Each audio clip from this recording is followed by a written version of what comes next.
seguimos la agenda de lo urgente y también estamos con los temas importantes como son los temas de la cultura. En este caso el tema del rescate histórico, ¿eh? Ayer hablábamos del rescate histórico que hace la Dirección General de Escuela con la edición de distintos libros. Este tema que en su momento fue polémico de la edición del libro de la CONADEP, el informe Nunca Más, que se le había cambiado el prólogo. Bueno, ayer confirmamos que se va a mantener con el prólogo original, la edición de los libros que se distribuyan en las escuelas bonaerenses, es decir, con el prólogo de Ernesto Sábato. Y hablando de libros, vamos con un libro, con un rescate histórico, pero de aquellos, y los que lo escribió una pluma más que interesante y que trabaja no solamente con habilidad, de esa gran combinación de escritura literaria y periodismo, géneros que bueno en su momento han tenido, ¿no? Un matrimonio indisoluble, después se divorció, después parece que va volviendo a esas fuentes a través de libros de investigación, como es el caso de Fangio, el hombre detrás del volante, que escribió Pablo Morosi, un gran amigo sobre todo, gran amigo de la casa, de FM Keops, bueno, que le ha llevado mucho tiempo, ¿eh? Así que él nos va a contar. ¿Qué tal, Pablo? Martín López Latra te saluda, ¿cómo te va? ¿Qué tal, Martín? ¿Cómo estás? Bueno, muchísimas gracias por tus palabras y bueno, un saludo para la audiencia de las radios, ¿no? Que están transmitiendo en conjunto. Sí, sí, sí, estamos en duplex, justo los jueves. Estaba leyendo justamente la promoción que hace la editorial, ¿no? La Marea. Ujú. Fangio fue sin dudas una leyenda del automovilismo, quíntuple campeón mundial de la Fórmula 1, es considerado uno de los grandes pilotos de todos los tiempos. Esta biografía relata sus reconocidas proezas en las pistas, pero sobre todo echa luz a las sombras y da voz a los silencios del hombre de carne y hueso detrás del volante. Que bueno, te voy a preguntar, por ahí la respuesta puede ser obvia o no. ¿Faltaba escribir mucho sobre ese hombre de carne y hueso o hacía falta un espacio temporal más que interesante en lo que fue su partida física y la actualidad para que alguien como vos se atreva a escribir sobre el hombre de carne y hueso que fue Juan Manuel Fangio?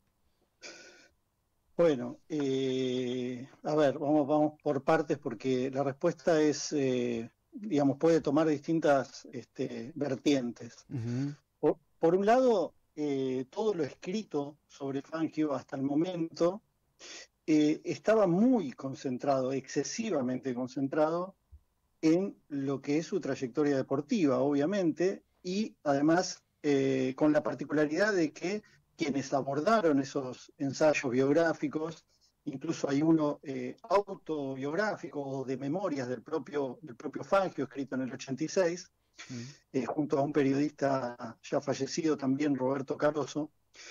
eh, lo que ahí se consignaba, se retrataba, recuperaba, era la impresionante trayectoria exitosa, Mm. deslumbrante de un tipo que en 20 años corrió 200 carreras y ganó 79, Sí, que en la Fórmula 1 corrió 51 carreras y ganó 24, ganó la claro. mitad Sí, de las que corrió. sí, sí, Que de, sí. esa- que de esas 51 carreras, en 29 salió en la pole position, Mm. y que en muchas que no ganó, en otras que no ganó, hubo 35 veces que subió al podio, o sea, salió segundo o tercero. Claro. O sea, era impresionante el talento, la ductilidad y bueno, y sobre todo eso es que se ha escrito muchísimo. Mm. Hay, hay incluso biografías, yo hice un relevamiento, arranqué con eso, digamos, un relevamiento de, bueno, qué es lo que está escrito, Mm. y me encuentro con biografías que están escritas a mediados de la década del 50, cuando Fangio todavía competía, y Mm. en Europa ya se sacaban el sombrero y decían, no, esto es extraordinario, Mm. y escribieron, hay dos o tres en Europa escritas antes de que él dejara las pistas. Ah, Eh, Luego en Argentina, como pasa muchas veces con los grandes ídolos, Mm, digamos, se transforman en una figura casi intocable, digamos, ¿no? claro. Entonces, muchas veces el periodismo, vos sabés perfectamente lo que voy a decir, lo vas a entender, Mm, el periodismo que tiene una fuente de esas características, mm, si esa fuente, ese protagonista de la realidad, tiene algo que no necesariamente es, digamos, sus éxitos, mm, y bueno, y él no quiere que eso se cuente o que no se hable de esa cuestión, de esa faceta, de esa parte de su vida, es muy probable que el periodista esté complicado para enfrentar eso. sí, sí, sí.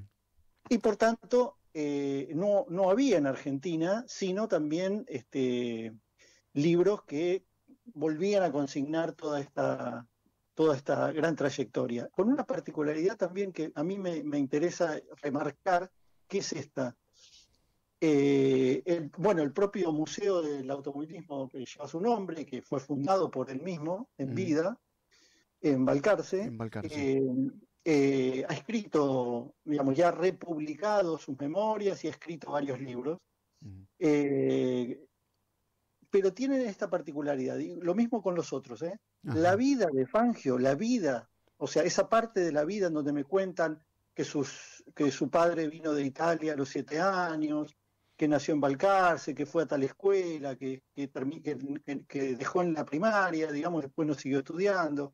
Bueno, toda esa parte que es la vida, Mm, digamos, que no es la trayectoria deportiva, mm, está contada solo hasta la adolescencia. ah, En sí, todos los casos, ¿eh? claro, claro. Y eso era algo que yo digo, pero no puede ser, porque o sea, parecía como que la edad de la inocencia, Sí, si se quiere, mm, era lo que se podía consignar de él, y claro, después claro. ya no se puede hablar. De hecho, en el Museo de Fangio tienen una posición tomada, Sí. eh, yo no sé si la audiencia lo sabrá, pero lo recuerdo, en el año 2015 eh, hubo 3 juicios que ganaron 3 personas, Sí, acreditando por ADN que eran hijos de Fangio. biológicos Ah, de Juan Manuel Fangio. mm, Hijos que él no reconoció ah, en vida. Entonces, uno ahí empieza a entender cómo viene esta trama, digamos, ¿no? claro, claro. Bueno, entonces, a tu pregunta, digo, O había un sea que es montón. una biografía no autorizada, obviamente. Sí, qué sé yo cuando, Como para incluso vender, digamos. no, pero yo digo, incluso en la misma editorial, cuando ponen lo que vos leías de las luces y sombras, yo digo, somos personas todos, Claro. o sea, tenemos una vida y nuestras vidas a veces se complican y yo siempre me pongo en el lugar de Ujú, quien estoy tratando de retratar. Yo digo, claro. ¿cómo ese pibe que era Fangio, Mm, que había apenas terminado la primaria sí, y estaba saliendo, tenía una relación con una señora que estaba casada con un vecino claro, y la dejaba embarazada? ¿Por qué iba a tener herramientas para resolver correctamente eso? Bueno, hizo lo que pudo, que fue callarse la boca. claro, Como claro. también, como también se cayó el resto de la sociedad de Balcarce, Sí, sí, ¿sí? sí. Y, y Entonces hay que ponerse en ese lugar, en ese momento no había divorcio legal, claro, claro, claro. todo eso era terrible para una mujer, Ujú.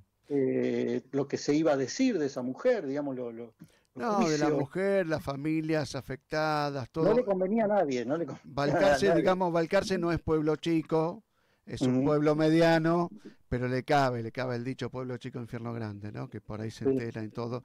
Nos van a escuchar gente nacida en Balcarce, conozco muchos, así que no, lo quise decir Sí, desde ese punto de vista y nada de más. todas maneras, este es un aspecto que yo obviamente toco, Mm, porque lo que hago es un ejercicio de tratar de poner a esos personajes en donde fueron borrados en la historia, claro, en su contexto, a, sí.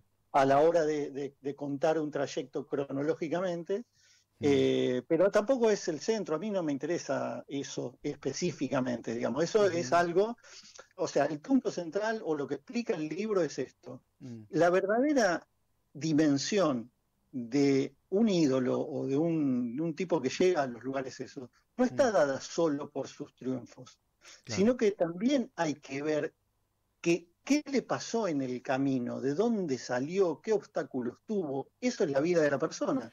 Y me parece que eso es lo que permite ver realmente la dimensión. Porque si Fangio hubiera sido un aristócrata de Buenos Aires, Claro. que tenía 10 autos a su disposición, no, el tipo tuvo que conseguir que los vecinos le ayudaran para comprar su primer auto. Claro, O sea, claro. entonces la dimensión real está Claro, dada por la parte humana, digamos, claro, por lo que los esfuerzos que él hizo realmente. Si no, es un bronce que le claro, pasamos la franela y está todo claro. bien, digamos. Y resalta más su trayectoria triunfal, Para, ¿no? para mí Claro. totalmente. Es lo que nos permite ver realmente Mm, lo que el tipo logró. ujú. Para explicarle a la gente el tema, justamente la trayectoria de Fangio, ya que hablas de la dimensión humana, el tema para recordarlo nomás, porque yo la verdad que ni me acuerdo. ¿Cuándo él decide que quiere correr en las grandes ligas, Fórmula Uno? Siempre la peleó para ir allá a correrla. Yo hace poco vi algunas series, ¿no?, de otros corredores, como este de el brasileño, pero el brasileño ahí tenés un caso, ¿no? Este brasileño, el papá era el dueño de una empresa autopartista en Claro, San Pablo, ya es otra cosa claro, distinta. En el claro, caso de claro, claro. Fangio, con todos sus obstáculos, ¿cómo es que decide, no? Ir y correr la Sí, Fórmula Uno. digamos, lo que hay que decir que también la Fórmula Uno no es como si yo te analizara el fútbol del año 1920 y el de hoy, Claro, claro, no claro, tienen nada que ver, digamos. seguro. En aquel momento era una actividad que la hacían, digamos, yo creo que el denominador común de quienes hacían esa actividad era que estaban locos. Mm, claro. Porque si a Fangio hay que agregarle algún otro logro que no suele agregárselo, pero para mí es tan grande como los demás, es el hecho de ser un sobreviviente. Mm, Porque las condiciones en las que corrían esos autos, mm, en caminos de tierra, totalmente irregulares, con sol, con lluvia, con calor, con gente al borde de la tierra que se ponía en riesgo no solamente el piloto, sino toda esa gente. sí. Y de hecho, en la historia del automovilismo, el automovilismo argentino y el mundial, te Sí. vas a encontrar que permanentemente las autoridades que regían esas carreras se volvían locos porque no lograban hacer que fuera seguro. Claro. En un momento, por ejemplo, mira, hay una anécdota que es muy interesante, que es cuando se empezó a usar el casco. Hasta el año 52 Sí. no se usaba el casco. En el año 52 la Federación Internacional de Automovilismo obligó a todos los pilotos a poner el casco. Pero los pilotos, la lógica de los pilotos era que no era valiente el que usaba casco. Ah, claro. Sí, sí, sí. Sí. Porque era una actividad, ya te digo, de gente muy arrojada, muy audaz. Mm, Hay esas cosas que tienen las personas que después trascienden y que uno dice que parecen mágicas, pero que ocurren. Una de las primeras carreras que Fangio corre en Benito Juárez, año 1936 creo que es, sí. se hace la carrera a beneficio del hospital de Benito Juárez, la organiza la municipalidad. Sí. Y en ese hospital, el director de ese hospital, te va a sonar el apellido, era de apellido Saintut. Ah, Saintud, sí. Claro. Bueno, él es el abuelo de Florencia Ah, Saintut. el abuelo de Florencia, sí. Y era una persona que además de ser médico, le gustaba por afición el cine. Y tenía una máquina para filmar. De las Ah, primeras que habría, no habría muchas. y Estamos hablando de 1936. 36, no, no había muchas, no. Bueno, y él llevó esa máquina y filmó esa carrera. Y Mm. ahí podés ver las condiciones de esta que yo te digo, en donde los tipos corrían con un copiloto que cuando venía la curva para no frenar y no desbalancearse tenía que sacar el cuerpo hacia el costado A para ciento hacer y pico de kilómetros por hora. equilibrio, Qué bárbaro.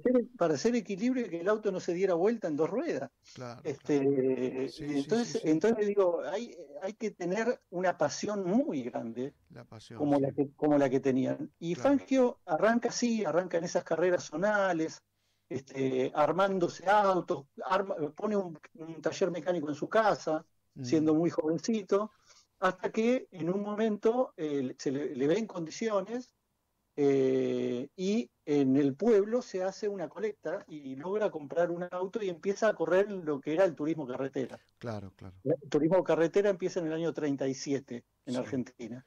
sí. Él compite en el 38 como copiloto y en el 39 por primera vez como piloto. Ah, Y en el 40 y el 41 sale campeón. Es el ah, primer bicampeón del turismo claro, ahí carretera. ya empiezan a echarle el ojo, digamos, El justamente.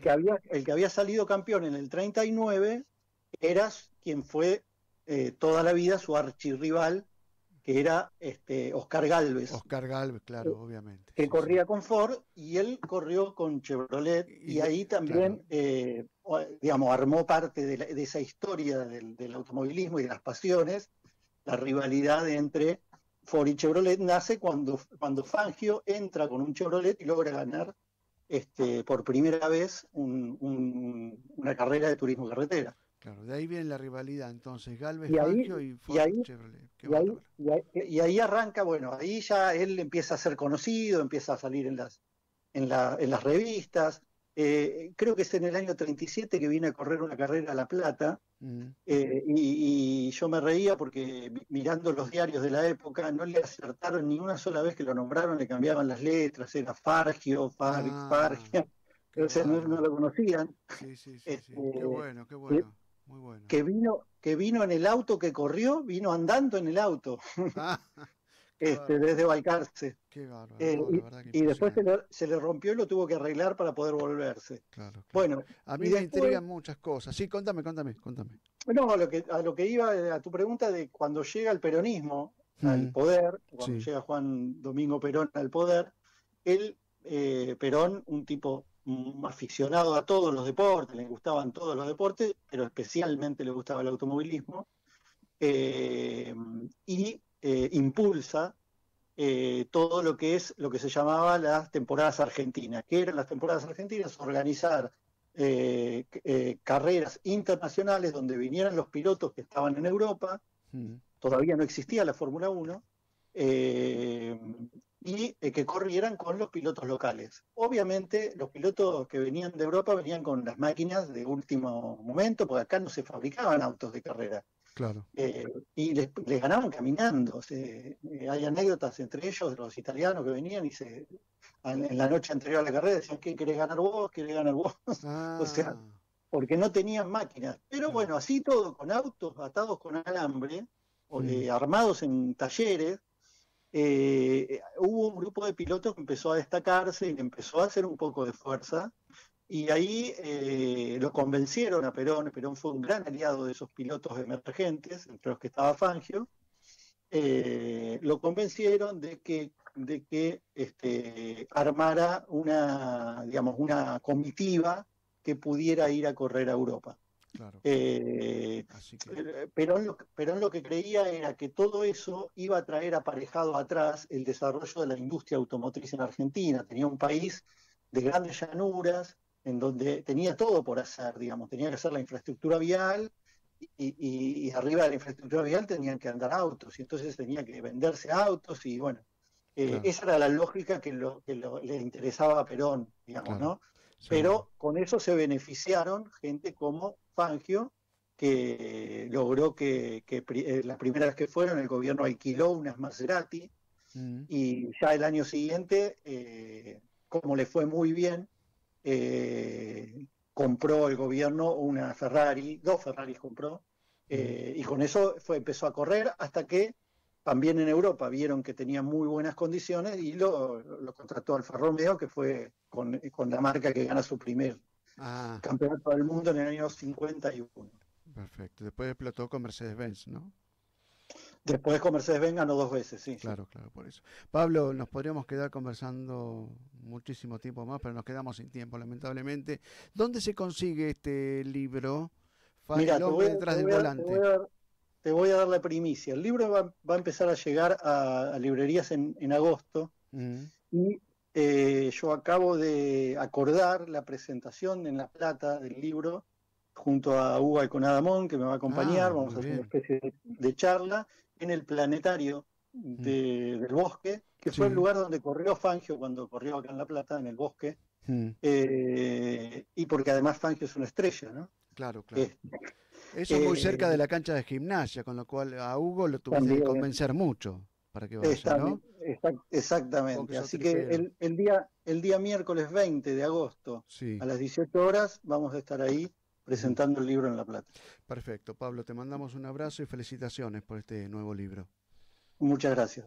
Pablo Un abrazo. Morosi, entonces, con su última obra, Fangio, El hombre detrás del volante,